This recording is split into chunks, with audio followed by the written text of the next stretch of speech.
Everyone, আপনারা সবাইকে কেমন আছেন? আশা করি আল্লাহর অশেষ রহমতে খুব ভালো আছেন। আমিও আপনাদের দোয়া আলহামদুলিল্লাহ ভালো আছি। তো আজকের রেসিপি পাকিস্তানি ডাল গোস্ত। এই ডাল গোস্ত রান্না করার জন্য প্রথমে তো আমার গোস্ত বা মাংস লাগবেই। তো এটা আমি গরুর মাংস নিচ্ছি 1 কিলো, নিয়ে এই যেরকম ছোট ছোট করে কেটে ধুয়ে পরিষ্কার করে রেডি করে রাখছি। আর এখানে ডাল গোস্ত রান্না করার জন্য লাগবে মুগ ডাল। এই যে মুগ ডালটাকে আমি শুকনো খোলায় একটু টেলে নিচ্ছি। এখন এটাকে ধুয়ে পরিষ্কার করে সাইডে রেখে দিব আর রান্নাটা শুরু করব। এই যে রান্নাটা করার জন্য আমি একটা পাতিলা বসাই দিলাম, চুলাটাও জ্বালাই দিছি। এই যে এখন দিয়ে দিব আমি 3 চামচ তেল, যেহেতু ডাল গোস্ত এর জন্যে। দিব আমি আস্ত শুকনো গরম মশলা, এর মধ্যে আছে 2টা তেজপাতা, 10-12টা গোলমরিচ, 2টা দারুচিনি, 7-8টা লং আর 4-5টা এলাচ। এই পর্যায়ে আমি এই মাংসটা তেলের মধ্যে একটু ভেজে মাংসটাকে একটু ভাজবো এর সাথে। প্রথমে এই যে দেখেন আমার মাংসটা থেকে পানিও উঠে আসছে। এই যে একেবারে সহজ রান্নাটা, কিন্তু এই রান্নাটা খেতে অনেক টেস্টি হয়। তো এখন এই পর্যায়ে দিয়ে দিব আমি 2টা পেঁয়াজ কুচি, দিয়ে এটাকেও আমি ভালোভাবে এটার সাথে একটু মিশিয়ে নিব।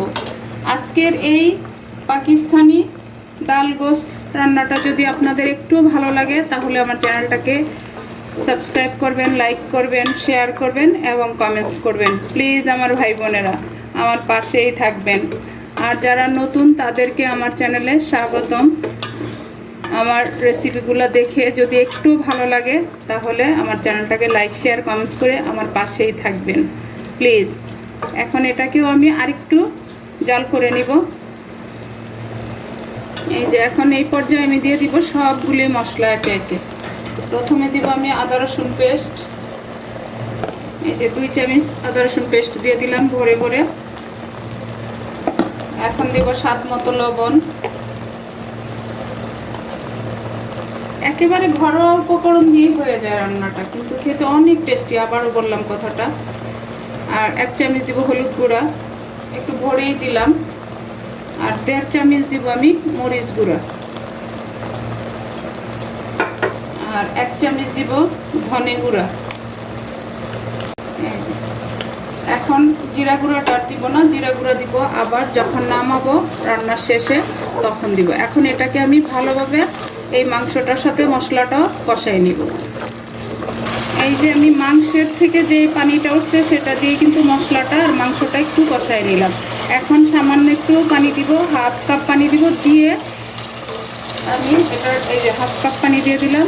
দিয়ে এখন তো আমার চুলা রাসটা আছে হাই ফ্লেমে। এখন ঢাকনাটা দিয়ে আমি মিডিয়াম টু লো করে দিয়ে মাংসটাকে একটু কষাই নিব। এই যে অলমোস্ট আমার মাংসটা কষানো হয়ে গেল। মাশাআল্লাহ সুন্দর একটা ফ্লেভারও চলে আসছে। এখন এই পর্যায়ে আমি ডালটা দিয়ে দিব। এই যে ডালটা ধুয়ে পরিষ্কার করে আমি একটু পানিতে ভিজিয়ে রাখছি।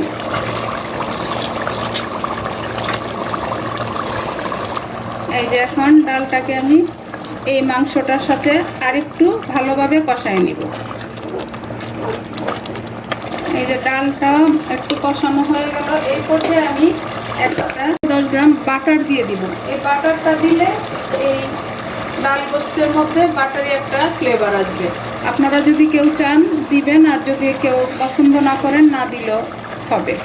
এখন এটাকে আবার আরেকটু কষাবো। এখন দিয়ে দিব আমি 1/2 চামচ গরম মশলা গুঁড়া। দিয়ে এখন আমি এটার মধ্যে ঝোলের পানিটা দিয়ে দিব। এই যে ডাল গোস্তের মধ্যে একটু ঝোলটা বেশি দিতে হয় যেহেতু ডাল গোস্ত। তো আমি 1 কাপ দিলাম, আরও 1 কাপ দিব। এই যে আরও 1 কাপ দিয়ে দিলাম। দিয়ে এখন আমার চুলার আঁচটা কিন্তু এখন হাই ফ্লেম আছে, এখন আমি মিডিয়াম করে দিব। করে এটাকে আমি 20 মিনিট রান্না করব। আমি 20 মিনিট পরে আসলাম, আর আমি কিন্তু অফ ক্যামেরায় নেড়ে দিছি আরও 2-3 বার। এই যে দেখেন মাশাআল্লাহ মাশাআল্লাহ অনেক সুন্দর একটা ফ্লেভারও আসছে। এই যে এটা গরম ভাত, পোলাও, রুটি সব কিছুর সাথে এত ভালো লাগে, একবার বানায় খেয়ে দেখতে পারেন। আশা করি ইনশাল্লাহ নিরাশ হবেন না। এখন আমি এই পর্যায়ে দিয়ে দিব 1 চামচ ভাজা জিরা গুঁড়া। এই জিরা গুঁড়াটা আমি বাসায় করে নেই। এই যে এখন এটাকে আমি সাইডে রেখে একটা বাগার রেডি করবো এটার জন্য। এই যে এখন বাগারের জন্য আমি দিয়ে দিব 2 চামচ তেল, আর এই যে বড় সাইজের একটা পেঁয়াজ কুচি। এটাকে একেবারে বেরেস্তার মতো করে ভাজবো আমি। এই যে আমার বেরেস্তাটা হয়ে গেল। এখন এটা আমি সাইডে রেখে গোস্তের উপর আমি এই বাগারটা দিয়ে দিব। এই যে দেখেন, মাশাআল্লাহ মাশাআল্লাহ অনেক সুন্দর একটা ফ্লেভার আসতেছে। এখন একটু নেড়ে এটাকে মিশিয়ে দিব, মিশায়া আমি এটাকে নামাই নিব। এই যে হয়ে গেল আমার পাকিস্তানি স্টাইলে ডাল গোস্ত।